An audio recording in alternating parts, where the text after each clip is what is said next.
So before we get into the prompting proper, I want to give you a few sort of meta prompts, I suppose, prompt writing prompts that I'm hoping are going to be helpful to you. We often struggle a bit when we first start prompting AI, just knowing where to start. Now, to be honest with you, you don't really need to worry too much now. You can kind of just say, this is kind of what I want to do.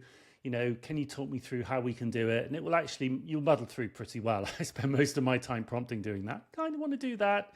How do we do it? And oh yeah, that's fine, step by step. I'm just going to give you a few prompts though, which are slightly more formal when you're first starting. I can do that because I've been using it so much that I've kind of got the confidence to essentially just chat with it, but you may feel a bit nervous about that. So let me just give you a few prompts. This is the first one.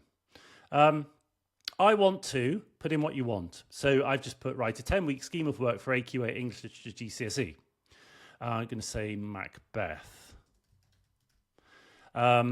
What information do you need from me in order to execute this task optimally? So basically what you're saying to AI is, what information do you need from me, the user, in order for you, AI, to give me the best response possible? So this is quite a good one because often we're thinking, well, I'm not really sure what it needs. What does it have in its training data? What doesn't it have in its training data? What will make it more accurate in terms of its output? So this is what it's going to do. It's going to give me a list, what sort of class, what's the profile, is it mixed ability, where are we aiming? What might the learning objectives be? You would most likely take them from a syllabus, assessment requirements. There'll be some things like this, for example, where you're thinking, actually, you might just say, I kind of want you to make that decision. So some of these here, you'll think, well, why would I need you, AI, if I can do all this myself? But there might be some, so things like assessment objectives, which you'll introduce from the syllabus. Learning objectives may also come from the syllabus. What do they need? What stuff do they need to know to pass the exam? So that's just one thing that you can do from the start to give you a bit of a head start in terms of helping AI to help you. The next one is probably the one I use the most. Just start a new chat window. Just press the little icon there in the top. This is probably the one I use the most. I want you, ChatGPT, to write a prompt to instruct a large language model. A large language model is just another name for generative AI. So ChatGPT, Claude, Gemini, they are all large language models. So write a prompt to, and again, I'll do the same thing. Write a 10-week scheme of work on Macbeth for AQA GCSE English Literature. So essentially what you're saying is, AI, tell me what the first prompt is that you need that's going to enable you to give me the response that I want.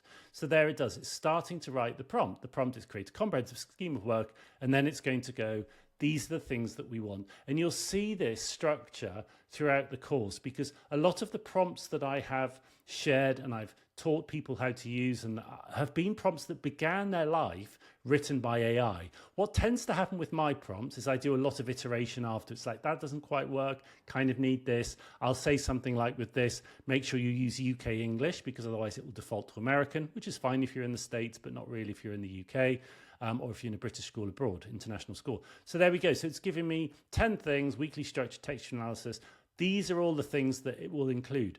What it's doing is it's breaking it down in the way that it wants. Okay, so it's breaking that down in the way that it needs in order to do the best job. So that's actually a really useful, very, very simple prompt. Now, the last one I wanted to show you is very simple, which is basically prompt adaptation prompt. So I'm going to give you loads of prompts as part of this course, but you're going to need to adapt them really simply. I mean, I almost don't need to show you this one because it's so obvious. Please rewrite the following prompt to fit the following use case. So for example, I might say GCSE geography, or so let's say GCSE biology cells.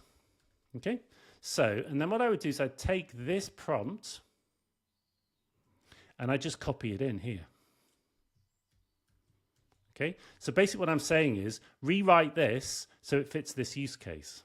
This is quite helpful because if I'm giving you some quite subject-specific prompts, you think, well, how does it how does it work with me? So now what it's going to do is it's going to take the same structure that I've just shared with you for the English prompt, and it's going to turn it into a prompt which is useful for a biology scheme of work on cells. So there you go.